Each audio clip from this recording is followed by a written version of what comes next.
Haryana BJP के अध्यक्ष OP Dhankhar ने कार्यकर्ताओं और पन्ना प्रमुखों के साथ मंथन करते हुए उन्हें काफी अहम टिप्स दिए। साथ ही उन्होंने प्रोत्साहित करते हुए कहा कि एक पन्ना प्रमुख 15 घरों का प्रमुख है। किस तरह से केंद्र सरकार और राज्य सरकार की योजनाओं को आम जनता तक पहुंचाया जाए, उसके लिए काम कर रहे हैं। मौके पर उन्होंने जेजेपी के साथ गठबंधन पर भी बड़ा बयान दिया है। प्रदेश अध्यक्ष ने कहा कि जेजेपी के साथ गठबंधन रहेगा या नहीं, ये चुनाव के वक्त ही फैसला लिया जाएगा। साथ ही उन्होंने राहुल गांधी को भी घेरा। राहुल गांधी को लेकर कहा कि राहुल गांधी के बयान से लोगों की भावनाएं आहत हुई हैं। राहुल गांधी ललित और नीरव मोदी के नाम को हटाकर बाकी सब से माफी मांग सकते थे, मामला इतना नहीं भड़कता। देखिए, एक बात आप समझिए, जो भी काम की प्रक्रिया है वो निरंतर चलने वाली प्रक्रिया है। कुछ काम हो गए फिर अगले काम आ जाते हैं, कुछ काम हो गए फिर अगले काम आ जाते हैं, तो ये प्रक्रिया निरंतर चलेगी। ये कोई प्रक्रिया रुक नहीं सकती।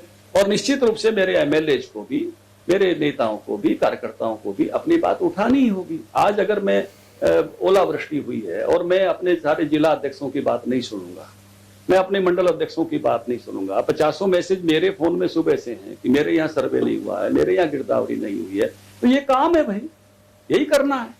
किसी की अगर परिवार पहचान पत्र में दिक्कत आ रही है तो हमको उसका समाधान करना है। किसी की प्रॉपर्टी आईडी में दिक्कत आ रही है तो उसका समाधान करना है। किसी का चिरायु कार्ड बनना चाहिए था, किसी का बीपीएल की आना चाहिए था, इनकम में कुछ अंतर हो गया, तो ये काम है लगातार। इसको शिकायत नहीं मानना चाहिए, लगातार काम है। नहीं, दो लेवल,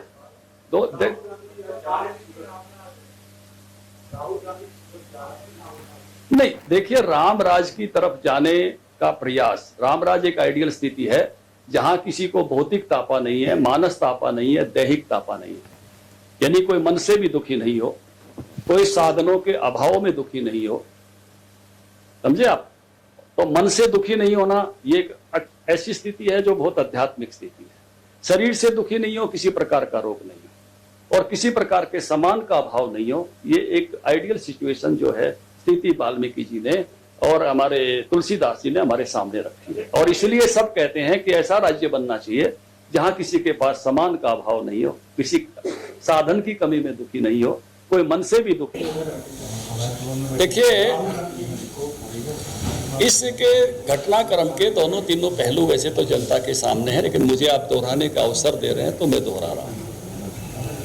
पहली बात यह है कि उन्होंने एक शब्दावली का प्रयोग किया जिससे एक वर्ग के लोग, पिछड़े वर्ग के लोग आहत हुए।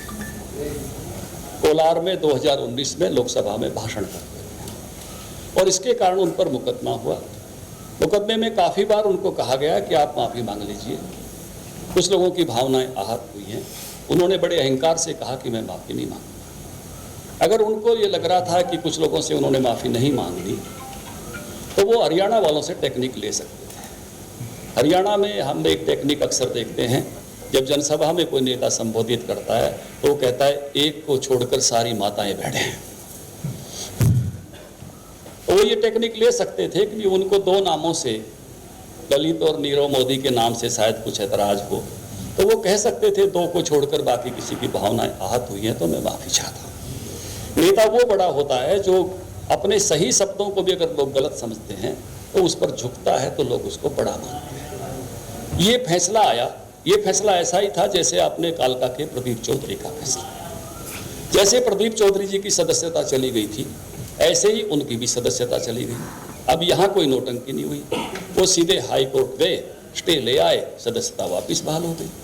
ऐसे ही उनका विषय था, उन्होंने बीच में 1 सप्ताह तक काले कपड़े पहनकर पूरी नौटंकी की। ये ऐसा ही मामला है कि कोई कीचड़ में गिर जाए, पास में खड़े हुए आदमी का नाम लगाए कि इसने धक्का